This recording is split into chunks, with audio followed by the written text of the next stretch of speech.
I take 10 years to become the yakitori master. I'm serving 28 kind of different parts of the chicken.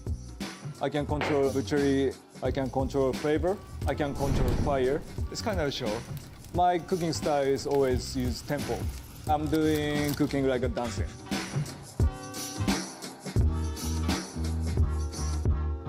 Hi, my name is Atsushi Kono. Here is my yakitori restaurant, Kono. Please come in. Here's the dining room. We have a 14-seat yakitori counter. This is Binchodan grills around here. We're serving a 16-course yakitori omakase. Yakitori is chicken skewers. Omakase is chef's choice dishes. I'm serving seasonal ingredient, so menus also short often change. Depend on market, depend on the person. Time is 11 o'clock, so I have to prep chicken broth. So let's go in the kitchen. Morning meditation. I just pray very simply, good days, I enjoy the customer, our meal, and safety of my team. So that's my wish every day. So we have a bone here. This bone almost like 100-pound bones, 60, 70 chicken bones. I boil with scallion and daikon radish. Oh my God. So these bones. Dude, I can feel this muscle like activating, dude. Oh shit. Butchered yesterday. So first of all, just a clean running water to wash the bones and put it in the pot. This broth, we use two things. One is serving welcome soup. It's a very pure, clear chicken broth. It's very simple. Baby scallion, we call menegi. Spring season, I put cherry blossom flower. Cherry blossom is aromatic. It's very good smell and flavor. This is not traditional way, but this is my way. I love serving first pure chicken flavor broth. It's kind of like a tea. It's kind of like a warm up. So the other one is udon broth and dashi. Dashi is a kind of like a fish and seaweed broth. Here is Japanese scallion, Tokyo negi. It's just green parts. So those vegetable makes extra umami. Also, soup makes clear. My concept is always top priority, the chicken flavor. So that's why I don't want to use a lot of vegetables. I just two things. I don't have to cut it. So after the cook, we can use for the family meal. No waste. Okay, let's boil it, the bones. Let's go. I used to b-boy. Now I don't have to go gym because I do every day, grab the 100-pound pot every day. So I can keep strong muscle and stay fresh. I still dance sometimes. What do you like more, being a chef or dancing? Oh, I cannot pick, but I try to doing same time cooking and dancing because cooking is always tempo and rhythm. So basically my brain is always on the beats and cooking and same time. It's gonna be 6-7 hours boiled a day, depend on taste. It's gonna be bubble and fat come out. I can take only fat. I can use fat for the udon, also grill, extra chicken flavor. No waste anything. Chicken broth is ready. Time is noon. Let's break down the chicken.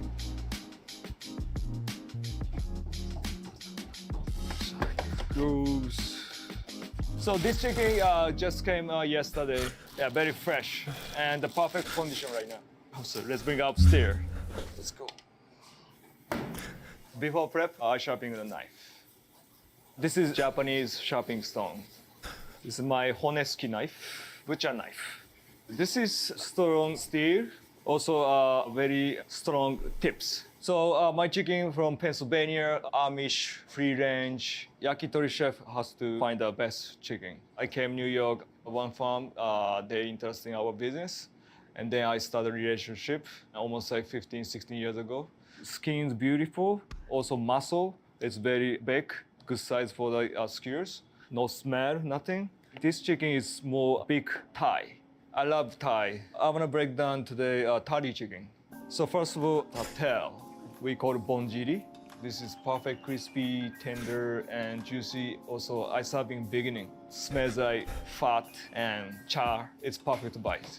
So next, take it out of the chicken thighs. Cut skin, first. And open the leg. This is best muscle chicken oyster first. So make sure cut nicely. Don't cut too much. I just touch it and support. Here is a belly. We call harami. The knife It's is great so texture sharp. and juicy parts. Skin's best parts. I love it. I use for the skewer and the appetizer, like a fried chicken skin. I call chicken skin chips. And then next, chicken breast parts. Breakdown is not easy, also long process. Basically, I break down first and I pass next section. Next guy is cutting different parts. This is need a real lot of training. I have been do this almost 17 years. Tenderloin parts. Very slippery. I use a napkin so I can take it out more easier. Then next, so bone. So here is a Stalker, the soft bone cartridge. It's one of the best parts. We love the like a crunchy texture. Here is neck parts. Neck parts also delicious. Torokawa, like, which is a belly skin. It's most fatty and juicy skin. This is my favorite. I call it chicken bacon. It's nice chur, inside tender and fatty, it's smoky. My tare sauce, it's perfect fit. So type parts I can make 4 different kind of skewers. So I just crack the bone and those bone go into soup I use for tomorrow. So chicken oyster, knees. Most people don't know chicken has a knee, but this is best parts of the thigh. If you love the crunch parts, definitely this is perfect. So inner thigh, this is tender parts. These techniques from over 50 years, 60 years, yakitori culture.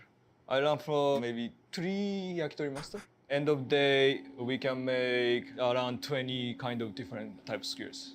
So this is fresh chicken hearts. Because I order separately because I use a lot, but same farm, same chicken. It's like a sausage. I want to show you. So this fat, actually main artery. It's fatty, soft, and tender and juicy parts. I call Hatsumoto. Someone say, "Oh, chef, this is like a beef ribeye." Main artery, I use one skewer for 8 to 10 chicken artery. So that's why I can ready for only 2-3 skewers one day. It's very limited and special skewers. It's very rare. This is like a morning routine. I just keep dancing like that. Those are bamboo skewer. So one is a round skewer. We call marugushi. This is not too strong, but it's very sharp. This one, kakugushi, angle skewers.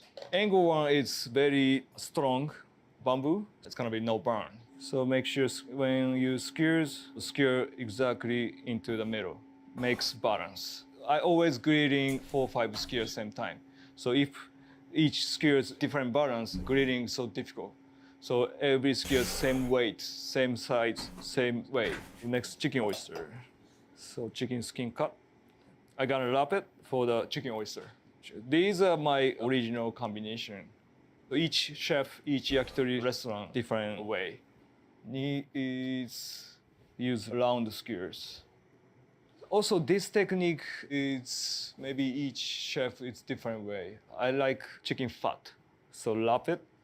You can imagine after the grill, so biting and that fat is come out. So I want to make explosion the umami parts. Always my target the 2 weeks and change the menu. Yakitori selection is every day different. So depend on what I can ready for the night. Okay, my team have break down the skewers. It's 2 p.m. I'm going to make chicken monaka pate. Let's go. Hoi, hoi, hoi. This is liver and thigh. Also, these are seasonings. Truffle sauce, miso, butter, pepper, and garlic. This is my signature dishes. It's called chicken pate monaka. Monaka is basically rice cracker. Make sauce first. Black pepper, garlic, white miso. This is miso from Kyoto, Japan. A specific called Saikyo miso, which is a white miso. And it's really sweet and umami miso. And truffle sauce.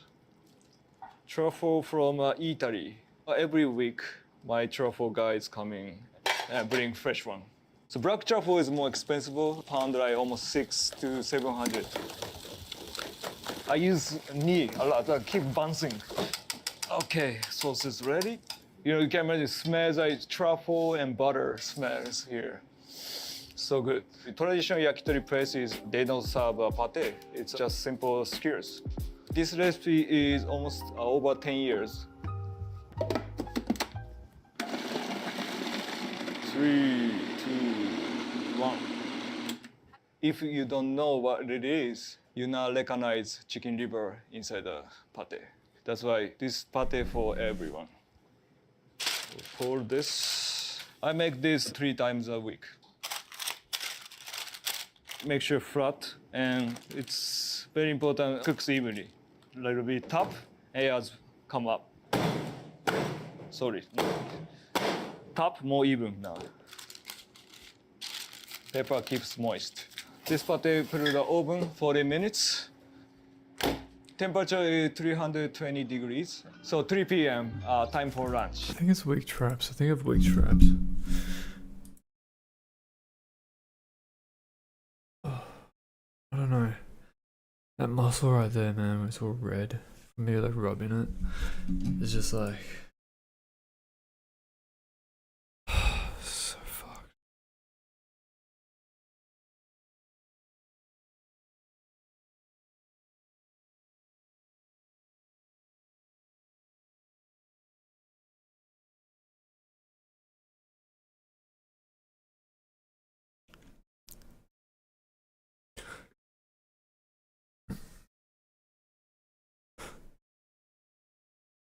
New research on a room temperature superconductor has the scientific community in a buzz, and for good reason. This will be one of the greatest breakthroughs in the history of physics. We're talking instant Nobel Prizes for the people involved and billions of dollars. Game-changing stuff. But there's been some controversy around superconductors in recent memory, and the bigger the claim, the more we have to be skeptical. So what's really...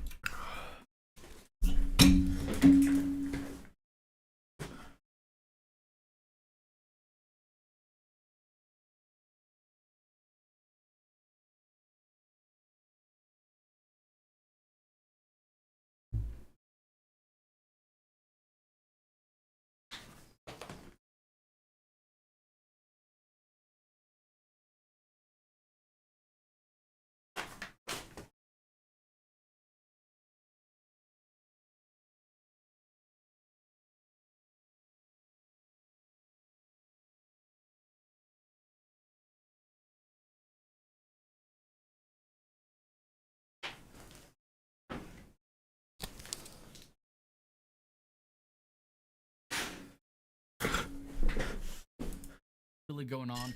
Is it really legitimate? And what could this mean? Let's figure this out together. I'm Ricky, and this is 2-Bit Da Vinci. By the way, this was the winning topic in our last poll, so don't forget to subscribe and vote on future videos to decide what achieved a superconductor material codenamed LK99 at room temperature and atmospheric pressure. Superconductivity was first discovered by Dutch physicist Heike Kamerlingh Onnes back in 1911. Like ferromagnetism and atomic spectral lines, superconductivity is a phenomenon which can only be explained by quantum mechanics. Now that is a key factor in this story. It kind of ties it all together, and we'll get back to that multiple times throughout this story. The key requirements to be classified as a superconductor are the following. 1, the electrical resistance vanishes, and 2, magnetic flux fields are expelled from within the material. Don't worry, we're going to explain both principles. If you want to transfer electricity through a wire, you want something with as low a resistance as possible. Here's a table of some of the lowest resistances among metals. Silver is really low, but it's super expensive, so the worldwide standard is copper. To be classified as a superconductor, resistance has to be below 1 × 10 to the negative 13th ohm meters. This means that even copper has 168,000 times higher resistance than a superconductor. If you have a toaster at home and see those glowing red hot coils, that's probably nichrome, a material that's really high resistance. Now it's high on purpose because it's built to waste energy as heat to toast your bread. But here's the crazy part. It's only 66 times higher resistance than copper. That means our worldwide standard material, copper, is closer to a horrible conductor than it is to a superconductor. Whoa. One of the easiest ways to understand resistance is by thinking about an airplane flying through the air. A bad conductor, like our nichrome in our toaster, is like slapping on engines on a big refrigerator. Yes, it'll fly, but you'll be wasting a ton of energy to move it around. And then copper would be like a Boeing 787 Dreamliner with a blunt nose and tapered tail to absolutely minimize drag. This would require much less energy. And then our superconductor would be like that same Boeing 787 climbing out of the atmosphere and into outer space where there is no air molecules at all. Sure, I understand there would be no oxygen for the ingestion for the engines and there'd be no molecules for the lift of the wings. But if you think about it that way, that 787 would just fly at that speed indefinitely because there would be no losses. And that's kind of what's happening with a superconductor. We'll talk more about the benefits in just a bit, but first, let's talk a little bit about the drama and controversy surrounding this breakthrough. Now, there is a great deal of excitement, uncertainty, and doubt surrounding this discovery. In science and engineering, the greater the claim, the greater the skepticism you need to approach it with. But there's added skepticism through no fault of their own. Ranga Diaz, a physicist at the University of Rochester in the US, had a paper published in Nature in 2020. In the paper, he and his colleagues claimed to have created a room temperature superconductor from a combination of carbon, sulfur, and hydrogen under extreme pressure. The publication Nature later retracted that paper in 2022 after other researchers were unable to replicate the results, and concerns were raised about how the raw data collected from the experiments was processed. Basically, they were saying there was some fabrication, potential fraud, and other issues. The scientific journal Physical Review Letters, PRL, is reportedly preparing to retract a second paper by Diaz on the electrical properties of manganese disulfide. According to Nature, PRL is investigating allegations of data fabrication and falsification, combined with concerns raised by the first retraction. But Diaz's team only solved the temperature problem. Their superconductor still needed super high pressures to work. So it wouldn't work in this room, for example. The temperature would be okay, but you would have to have incredible high pressures. Now, this latest breakthrough that we're talking about today from Korea claims that it works not just at room temperature, but at atmospheric pressure. That is a double game changer. And it's become controversial because of previous claims by Ranga and others, and it's got the scientific community's guard up. It would be like starting a new crypto exchange after the FTX debacle. It doesn't mean that it's not above board, but it's going to get much more scrutiny. No one is accusing the latest research team of being fraudulent, at least not yet, but there are some interesting things going on. For example, 2 papers hit the internet within 2 hours of each other. The first, room temperature ambient pressure superconductor, and later a second paper titled Superconductor Showing Levitation at Room Temperature and Atmospheric Pressure and Mechanism. Now, these papers weren't published to Nature or Science, but a preprint server called Arxiv. This isn't in and of itself a bad thing. It just means that further corroboration and verification is required for wider scientific acceptance. If this turns out to be real, this is an automatic Nobel Prize. They have it locked up. But interestingly, it can only be shared among 3 people. The emergence of 2 papers and the mad dash to make sure people are getting credit is actually a good sign that there might actually be something to this claim. So here is a list of the 3 authors on the first paper and the 6 authors on the second. It'll be really interesting how all the credits and stuff work out and whose names get attributed to the Nobel Prize if that's on the horizon. Now let's talk a little bit about the timeline of how we reached this breakthrough. Suk-bae Lee met Ji-hoon Kim in 1996 and got their first taste of superconducting materials in 1999. Lee finishes his PhD in 2004 and sets up Q Center, which works on quantum computing and has direct ties to superconductors. There's the first tie to quantum computers. By 2017, they were getting close to having something and started raising money. In 2018, Young-won Kwon, a physics professor, comes on board. Dude, so I know right now my scalp feels like it's in a different position than it's rested its entire life. And it's so comfortable. It's insane. I feel no pain at all. I just feel like that muscle I just broke down needs to recover. Like where my scalp is sitting right now is just insane. Part-time as their CTO. In 2019, they confirmed that they have a room temperature superconductor working and filed for Korean patents for production of low resistance ceramic compound. In 2020, COVID happens, and they go heads down and finally isolate the superconductor, obtain its crystal composition, and analyze the characteristic structure. They make a submission to Nature and get rejected because of the Ranga Diaz controversy. It was kind of a tough time to publish papers. They were asked to publish locally and get it peer reviewed. To help with credibility on the world stage, they bring on Hyun Tak Kim, research professor of physics at William and Mary, to help and further test and validate their claims. In March 2023, they filed for their international patent application. And of course, in July, they published the papers that we're here talking about. Okay, now let's look at how LK99 works. This is going to get a little bit technical. We'll try to keep it very easy to understand, but we do have chapters below, and I wouldn't be offended if you skipped ahead. But this is going to be interesting, I promise. The key to such a major breakthrough comes from an unconventional form of superconductivity. In a normal conductor, free electrons within a material move around in a crystal structure and bounce off atoms and ions along the way. This creates resistance that makes them lose part of their energy, which is dissipated as heat and absorbed in the larger lattice. This is why resistivity is very closely tied to temperature, because the higher the temperature, the more ion motion there is, and the more collisions and losses there are. And this is why normally superconductors have to be cooled to near absolute zero. But in a superconductor, this doesn't happen. The conventional explanation is the Bardeen-Cooper-Schrieffer theory, or BCS theory, from 1957. This theory explains that superconductivity is caused by the formation of Cooper pairs, which are pairs of electrons with opposite spins that are loosely bound together by a weak attractive force. Cooper pairs are different from normal electrons in that they can condense into a coherent wave of superconducting electrons.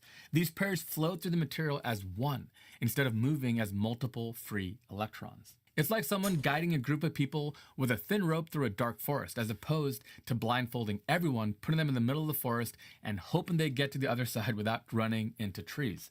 But LK99 is like teleporting from one side of the forest to the other. The problem with Cooper pairs is that the string that keeps them together is weak, and any minor thermal vibration in the crystal lattice will break them apart. So you need very low temperatures for conventional superconductors to work. But LK99 doesn't rely on weak Cooper pairs. It relies on a new form of superconduction coined superconducting quantum wells, which enables it to work at much higher temperatures than ever thought possible. In the past, superconductors only worked near absolute zero, where you needed liquid helium to cool them. But then there was a new breakthrough of high temperature superconductors, but they were still incredibly cold. And you would need to be at around negative 200 degrees Celsius, and you could cool them with liquid nitrogen. But LK99 can work as high as 400 degrees Kelvin. That's 260 degrees Fahrenheit or 127 degrees Celsius. That is a new temperature range that scientists didn't even think was possible based on the old theory of Cooper pairs. So how does it work? Well, it has everything to do with chemical structure. LK99 is a solid. What was the leap between the first two? 27 degrees. Oh, they made pretty significant jumps. What the fuck?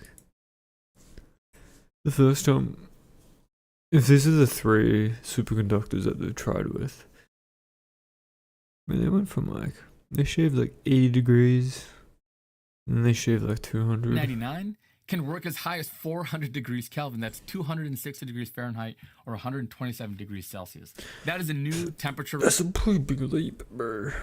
Range that scientists didn't even think was possible based on the old theory of Cooper pairs. So how does it work? Well, it has. I don't know anything about superconductors, but I can definitely LK99 is a solid made sit by there and be like, replacing some holy of the lead shit. atoms in lead apatite with copper atoms, like this right here. Lead apatite is an insulator. In its structure, it forms a series of stacked columns of lead atoms surrounded by phosphate groups. This is what that structure looks like viewed from above. You can see the circle of 6 light gray lead atoms and the external circle of pink phosphorus and other dark gray lead atoms. When we replace one of the outer lead atoms, which forms the framework of the structure, with a copper atom, the entire structure shrinks by about 0.5%, because copper is smaller than lead and the whole thing gets a bit distorted. This shrinkage causes stress on the internal column of lead atoms and creates superconducting quantum wells along the column. This is like opening a Oh, series okay. of portals between lead atoms inside that vertical column. Electrons can pop in and out from those magical portals through quantum tunneling, avoiding all obstacles and therefore showing no resistance. One thing I found interesting about What? this paper is that it explains superconductivity in a different way, yet it still works for other superconductors. It basically says that what you need to do is True. contract and distort the crystal structure to make these quantum wells. You can do that by lowering the temperature or increasing the pressure, which we've done in the past. But the moment that pressure drops or temperature increases, your superconductor stops superconducting. The new way to do this is to change the structure from within. And just by adding this copper and increasing that stress, it appears they've done it. Now, this is at the heart of what they've accomplished here. What's amazing is it's not particularly that exotic or hard to do. These are things that we've been doing for a long time. I honestly think this will spark a new wave of research. Imagine that For one long, person we'll just have sitting there saying like, oh, he's just going, oh, because he's just saying, oh. tens if He's not actually thinking, he's just saying that. not hundreds of new ambient It's superconductors not I'm thinking anything, I'm just sitting, I'm actually like, whoa, like my mind's blown, you know? for all sorts of applications. Wow, But how that's good insane. of a superconductor is LK99? Not all superconductors are the same, and scientists classify them according to Who the fuck couldn't appreciate a superconductor? Like the whole reason why superconductors haven't been a thing is because like, well, I mean, that's this temperature thing, right? Like, dude, if we got like superconductors, can you imagine how more efficient electricity can be? Dude, can you imagine how much you wouldn't be losing? Just in the conduction of the wires. If like, you know anything about electricity, you know, the wire that is like traveling on is based on a material. Different materials conduct electricity at different rates because of the resistance that it imposes on the electricity. The greater the resistance, the greater the resistance, the higher the heat output / like resistance, the more it's just going to resist electricity. You push enough fucking electricity into a high enough resistance, you get like fucking thermal fucking conduction, right? You get like heaters and shit. You push enough electricity through something that's got barely any resistance, and it's just like a good fucking wire for electricity to travel through, right? I think that's how heaters work. Oil heaters are different because it heats up oil. And that oil maintains the temperature, this and that. It's different types of heaters, that's just heaters. But like the heating element is like widely used, I'm pretty sure. It's all based off of, these principles, these fundamentals. So obviously like a superconductor being a material like, copper, like being the material that people use, like, like infrastructure, electricity is like traveled through and shit. Or just whatever it is that they're using. It's pretty sure it's copper. It's just copper. I'm not sure about like the cables on your go on the streets, power lines. But fucking,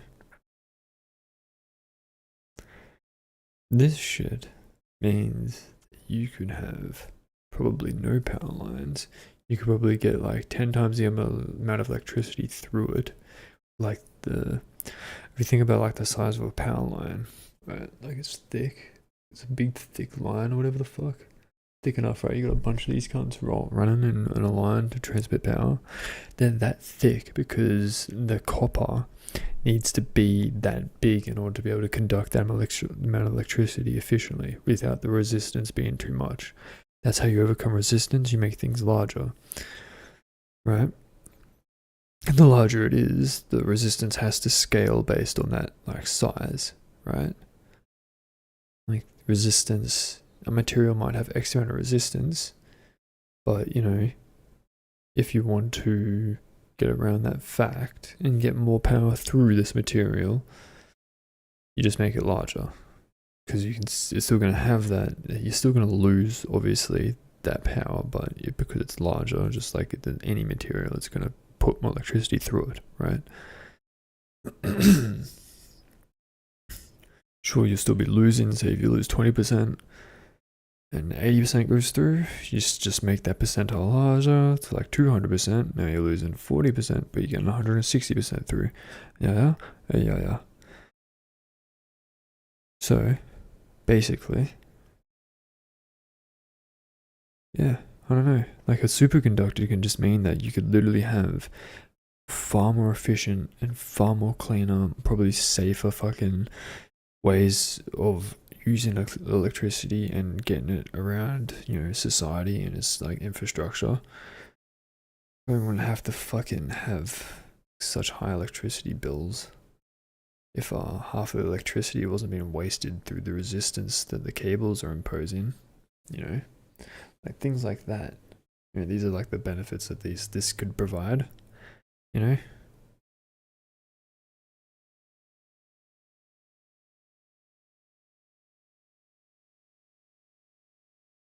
Yeah, man. Like this is where my brain's at. I'm looking for this shit. This is the shit I look for in life. This is the shit I look for. This is the shit I want to learn. This is like the forefront of like our technology and where we're going, right? You with me? Several Cool. performance metrics. First, there's resistivity. A low resistivity is what makes a superconductor. However, no matter what you've heard, it's not exactly zero. The threshold for a material to be considered superconducting is a resistivity of 10 to the negative 8 to 10 to the negative 9 ohm centimeters. As you can see in this graph, LK99 shows a maximum of around 4 times 10 to the negative.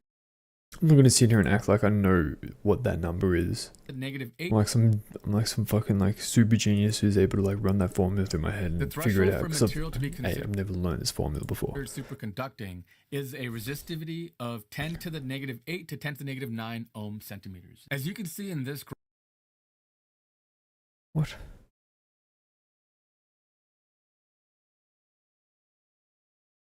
The fuck?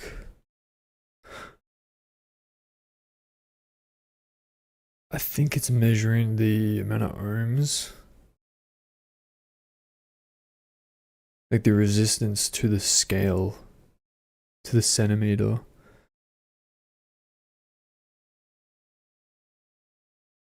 Measured voltage. I don't know if that's the new ohm. Whatever. Applied amp. Current applied. Voltage, and then you get the ohms. Yeah, the ohms is the measurement of like the resistance and the voltage. Ohms is that is the number, right? So you can have like different numbers of ohms based on these different variables, right? But like I'm pretty sure that's what he's talking about. Graph, LK99 shows a maximum of around 4 times 10 to the negative 9 ohm centimeters, but in general, it's lower than that, around 10 to the negative 10 ohm centimeters. Then there's critical temperature. This is the temperature at which superconductivity is lost, and that's what defines a high or low temperature superconductor. This graph shows the measured voltage for different levels of current. If I wasn't talking just then, I probably would have heard any of this shit. Crystal structure to make these quantum wells. You can do that by lowering the temperature or increasing the pressure, which we've done in the past. But the moment that pressure drops or temperature increases, your superconductor stops superconducting. The new way to do this is to change the structure from within. And just by adding this copper and increasing that stress, it appears they've done it. Now this is at the heart of what they've accomplished here. What's amazing is it's not particularly that exotic or hard to do. These are things that we've been doing for a long time. I honestly think this will spark a new wave of research, and before long, we'll have tens, if not hundreds, of new ambient superconductors for all sorts of applications. But how good of a superconductor is LK99? Not all superconductors are the same, and scientists classify them according to several performance metrics. First, there's resistivity. A low resistivity is what makes a superconductor. However, no matter what you've heard, it's not exactly zero. The threshold for a material to be considered superconducting is a resistivity of 10 to the negative 8 to 10 to the negative 9 ohm centimeters. As you can see in this graph, LK99 shows a maximum of around 4 times 10 to the negative 9 ohm centimeters, but in general, it's lower than that, around 10 to the negative 10 ohm centimeters. This graph, LK99 shows a maximum of around 4 times 10 to the negative 9 ohm centimeters, but in general, it's lower than that, around 10 to the negative 10 ohm centimeters.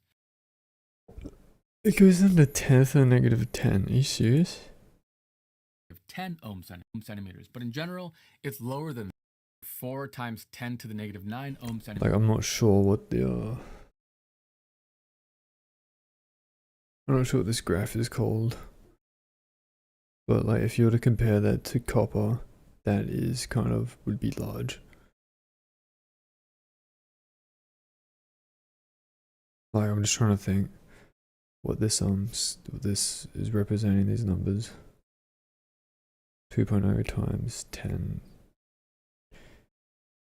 to the negative 9. Like, that's just a really small in general, number, right? It's lower than that, around 10 to the I negative don't 10 actually ohm know. I'm centimeters. not going to sit here and act Then like I there's do. critical temperature. But I can This is the definitely temperature at tell which that's a fucking small superconductivity is number. lost, and that's what defines a So high small or that low I don't temperature fucking know superconductor. about it. This graph shows the measured voltage for different levels of current inside LK99 at different temperatures. The horizontal flat part is where it acts as a superconductor. Notice that as the temperature increases, that horizontal range gets smaller. For example, at room temperature, 298 Kelvin, has a really wide band of currents that it can support. But that shrinks the higher the temperature gets, all the way to this tiny range of superconductivity when the temperatures reach almost 400 Kelvin. But let's take a minute to appreciate that even Oh, that's the scale of resistance. Like, actual, like, so I see. This is the it's like temperature or like applied current. How much is getting through, how much is not. And this is just absolute zero resistance, right? No, this is zero resistance here. Zero resistance, so this is zero current. And that. What? Okay, no. Measured volts. Why is there a graph inside a graph? What is the voltage inside of this? Now, this is just tripping me out. This is just like beyond me, right? Obviously, I don't know what this is, but I could probably figure it out if I just had a few pointers and be able to be like, ah, that's what that is. But I don't.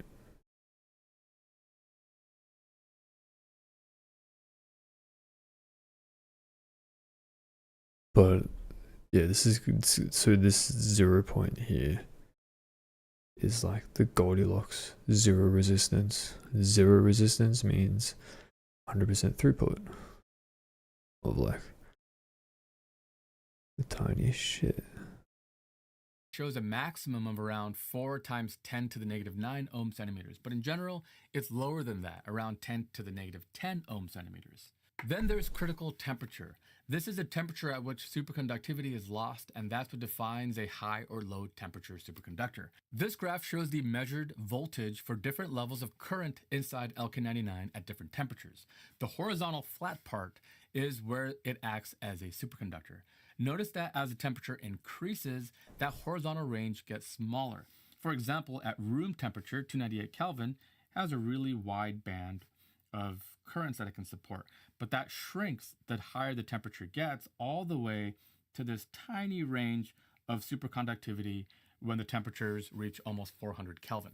But let's take a minute to appreciate that even at 400 degrees Kelvin, it's still superconducting, at least a little, and that was unheard of before, especially at ambient pressure. Lee and his team were only able to reach 400 degrees because their equipment couldn't go any further. Can you imagine the industrial applications of a superconductor working at over 400 degrees Kelvin would have? One thing that was bugging me about superconductors is that if there's no resistance, can you get an infinite current inside a superconductor? Can I use it to charge my car in like a second? Yeah, right? Like, that is like the thing. The zero resistance literally means you could charge your car in under a second. The reason why things take time to charge is because of the amount of resistance that you're able to get electricity from one point to another. There is literal limitations in the physical world, such as copper, the materials that make it up, right? Literal materials that make up this fucking world. Yeah. More facts and logic. Answer is no. Notice that at high or low currents, the same graph, there's a jump in voltage. That signals the loss of superconductivity to quenching, which happens when the current inside the conductor generates a magnetic field that breaks superconductivity. The current at which that happens is called the critical current, or IC. Here is a plot of the critical current versus temperature for LK99. Really what it tells us is around room temperature, that critical current was what we saw earlier, around 250 milliamps. But that value quickly drops as the temperature increases. So really anything higher than that and it turns into a regular metallic conductor. And finally, we have the famous Meissner effect, or superconducting magnetic levitation. The team of researchers actually managed to make a coin-sized sample levitate, well, sort of, on top of a powerful permanent magnet. Here's actual video footage of the authors playing with the little sample, and you can see that there is definitely something pushing up. But is it floating? I'll let you be the judge of that. The Meissner effect is explained by the formation of little loops of electric current called screening currents on the surface of the superconductor. These currents are like electromagnets that generate a magnetic field that exactly cancel out the external magnetic field, so it levitates. This principle is what makes superconductors attractive for high-speed maglev trains. So at this point, you've got to be wondering, what's the catch? Rare materials? Complex processes, toxic chemicals? No. This superconductor is actually pretty easy and cheap to make. All you need is lead oxide, lead sulfate, copper powder, and phosphorus. The entire synthesis is a 3-step solid-state process where you put the ingredients inside a sealed quartz tube and cook it in a lab oven at less than 1,000 degrees Celsius for about 4 days, and it's done. Once you get this ugly looking rock, you can use it as is, or you can make thin films with it using thermal vapor deposition. This is standard technology in industries like electronics, optics, and aerospace. This is seriously game-changing technology, but there are many questions that are still unanswered. Is there a way to combine several conductors to achieve higher currents? I mean, 300 milliamps isn't a lot, especially for industrial purposes and power transmission. Can you imagine charging your Tesla on 300 milliamps? These measurements were made on a tiny sample. What would happen when we make this into a 12-mile track for a maglev train? Would it still work? How will this scale? And what about joints? Can you connect two? Let's not worry about like that. Let's like more worry about the efficiency of the economy across the board, cunt. Right? If all the electricity we're generating is 100% efficient in terms of its distribution, you cannot, like, society will be so free of the burden of a fucking work culture in that sense of like upholding your bills. Maybe that's something we don't want, because maybe we want to control society and force people into that sort of environment for some reason. Yeah, ultimately, at the end of the day, if there's enough of us living here, all we need is like food. All we need is people to be working on farms, and like, you know, if there's these industries developing these materials to develop technologies, then that's that thing. But I was talking about surviving and keeping people alive here. Keeping people alive here involves, power. Power, runs electricity. Electricity runs heating. Heating heats water, boils water. Boiled water is safe. Warm water is comfortable. Cook and wash with warm water. Fucking a lot of things stem from electricity, right? Food, on the other hand, you need to grow it at a farm and you need to distribute it, right? If everyone is literally chill and gets like their fucking, like, you can literally just like a theoretical like society, right? Where electricity is being distributed through superconductors with zero resistance, and electricity is extremely affordable and cheap, because that's what it should be, free and affordable and cheap. Not this fucking retarded fucking bullshit. Then society would be more free to just do other things, like, I don't know, protecting itself from like future disasters, and like working on things that matter, like, the safety of the civilization, like the safety of the civilization. Our civilization, humanity, needs to be protected from flying fucking asteroids. A lot of our time will be free, and a lot of things won't matter as much, right? A lot of things won't matter as much, right? A lot of things will not matter as much because you won't have to fucking spend so much time generating this money to pay for these bills, right? Really just comes down to what the people at top want for the people down below. But like, what we really want for the people down below, if we are the proverbial person at the top, is for those people down below to have the freedom to explore the necessary avenues to endure, to secure like our survival, right? As a species, right?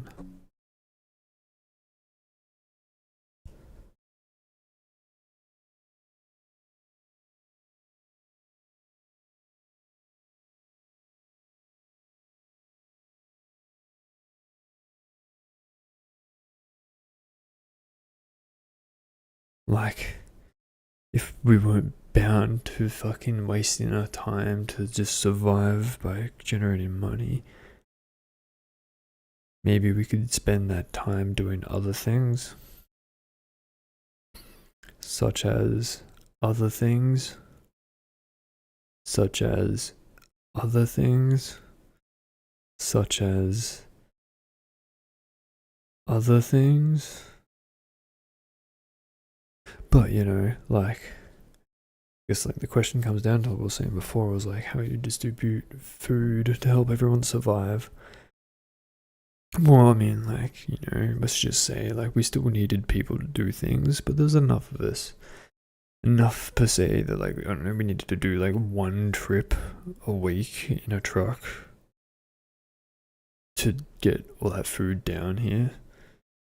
Enough of us throughout the week. We have these vehicles, and all of us just work one trip a week to get the food here, and you have people working on farms, and people working in sciences, people just fucking living their lives, because, you know, like, you know, we're free to do that. But there's also, you know, these things that like still matter, and then we should encourage people to pursue, right? Such as sciences and fucking other things.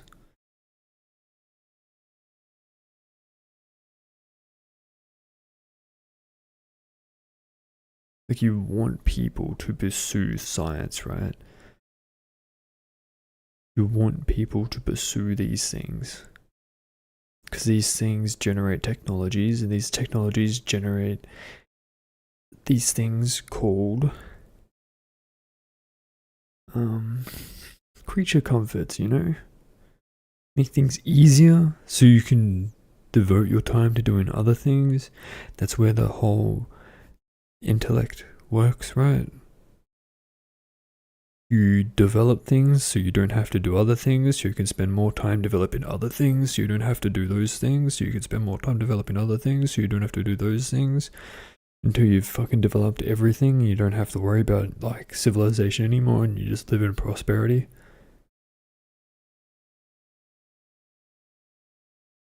And just like be like a warden of the universe, and just like scout and like go and like venture out in the universe, discover what's going on in this like universe, you know, and what's out beyond the observable, like what's with these multi fucking things, you know, explore the human consciousness, you know, art, and just like do things that are like sick, you know, like if you're competitive, chase that avenue, you know, like do that sort of stuff, you know, like have like healthy sports, you know, this and that, and just like actually not have to worry about like stunning each other and shit, like, you know, like that would be like actually fucking ideal, cunt.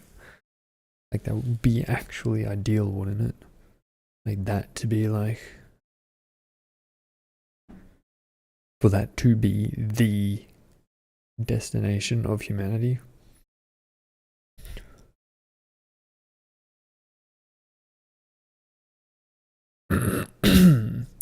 Because, you know, smart people are lazy, right? Because we don't want to do as much work. Because, you know, we think of ways to make it so we don't have to do as much work. Because we're lazy? Because we like to think and not do as much work? Because working smarter is better than harder. But being able to work hard is also a good thing, because if you work smart and you work hard and you're capable of working really hard and really smart, then like that's pretty scary, because you're probably pretty capable of doing a lot, right?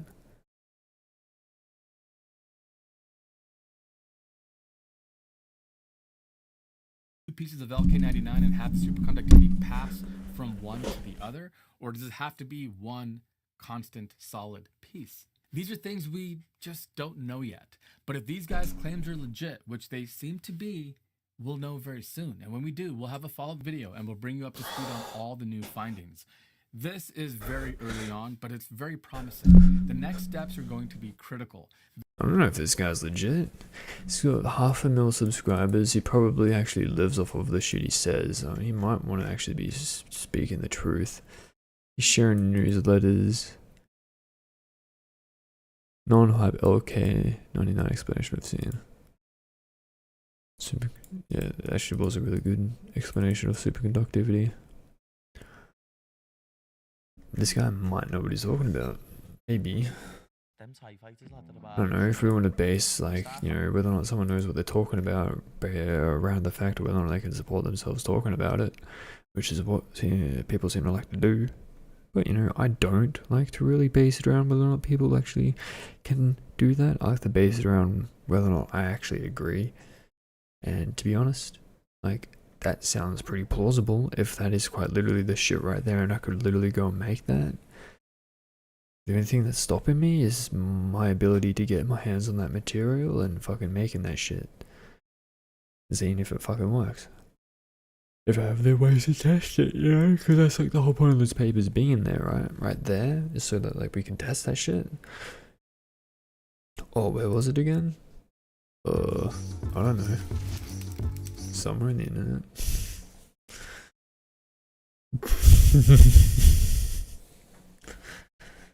Let's see what my algorithm brings me. Fish me more stuff, please.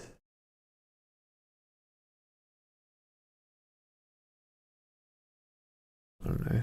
I'm just memeing. I'm just memeing. Memeing. I'm just memeing. Memeing. I'm going to sleep though. Wednesday. Ugh. I need to go down to the bank and pay for my rent.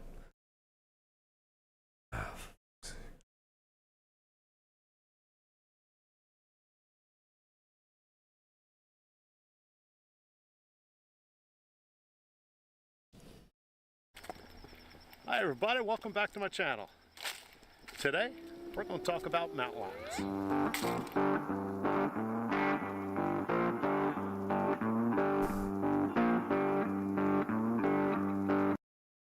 Type of signs, because one, a lot of times people can